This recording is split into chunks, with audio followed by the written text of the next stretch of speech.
Salomon Ultra Glide versus the HOKA SPEEDGOAT EVO. Which one wins? Welcome to the channel. So today, basically, I'm doing a comparison video with the HOKA EVO SPEEDGOAT Salomon Ultra Glide. The battle of the lightweights.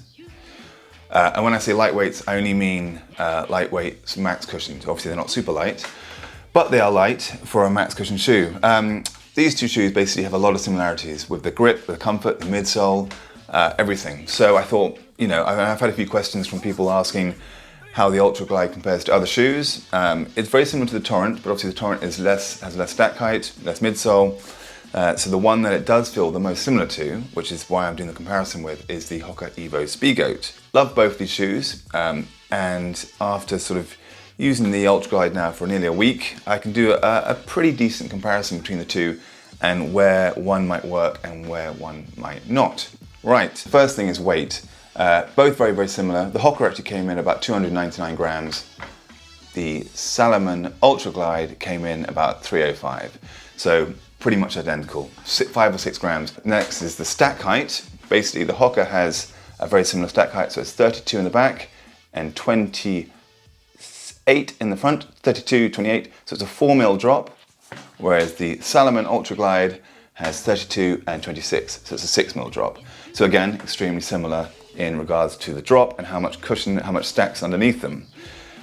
Both neutral shoes as well, both neutral. With the grip, we have the Salomon Contra grip here, which is just working out really, really well. It's really nice and sticky. It's working on all surfaces, wood, like sort of wood styles, fields, mud, hills, grass, and it tackles road as well fine.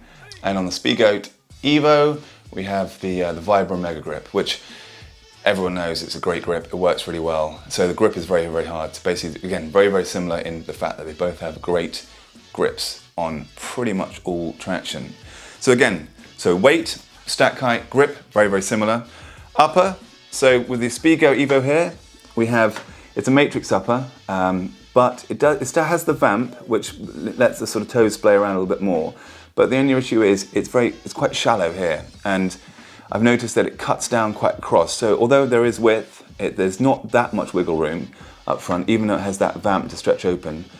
And this matrix upper, this sort of Kevlar matrix upper is awesome, but it's not that water resistant. Whereas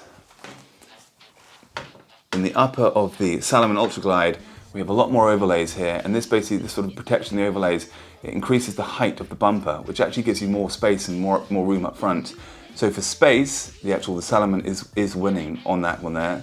Also, the overlays give more, there's definitely more protection. They might have gone a bit overkill on the overlays here, but the protection is there. And what it also does is that it actually keeps water out a lot more than the SPEEDGOAT. I walked through some really sort of heavy wet grass, very long, water coming on both, but this was keeping my foot much drier. Then lastly is the feel. So this is where it differs. Okay, so with the HOKA EVO SPEEDGOAT, it's a much bouncier ride. There's a lot more energy return from the midsole, which therefore I think does tackle harder surfaces like road and pavement a little bit better than the Salomon Ultra Glide. But you do lose ground feel. Personally, I think you do lose some ground feel, and actually there's just a little bit more of, I don't know, I think instability. Whereas I've said before with HOKAs, I love them, but you do seem to sit on top of the midsole a lot more than other shoes. Whereas with the Salomon Ultra Glide, you seem to fit into the midsole a lot more. There seems to be more stability and more ground feel, which works for me personally, seems to be working a lot better on the actual trails itself, out there on the mud, and you have a better connection with the trails.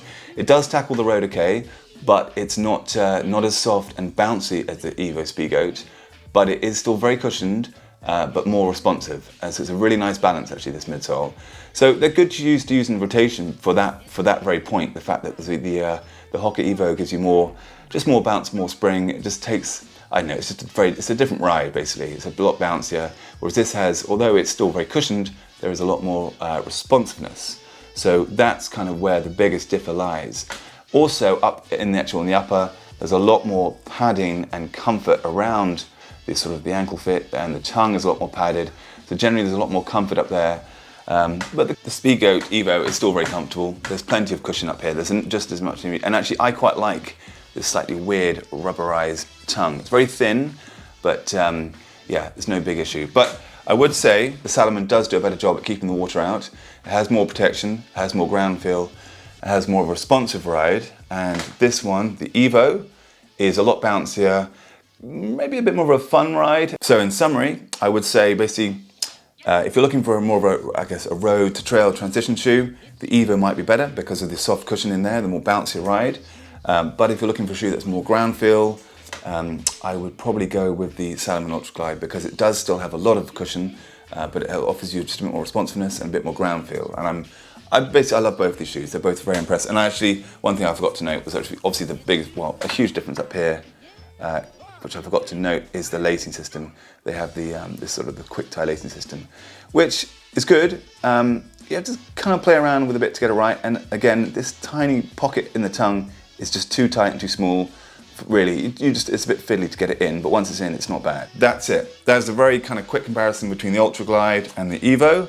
I said it before, and I said it again, very impressed with both of them. I love both the shoes, and they both work really well into a rotation of the week. If you want a slightly softer, bouncier ride, or if you want a more responsive ride, I would go. Price-wise, £130 for the Salomon, and £150 for the Evo. So Evo, a little bit more. And then I would say, what's the other one? Oh, lengthwise, both 10.5 for me, so that's what I go for all my trail shoes. 10.5, UK size 10.5. So that's it. There you go. There's a quick summary, quick verses of the Speedgoat to the Evo.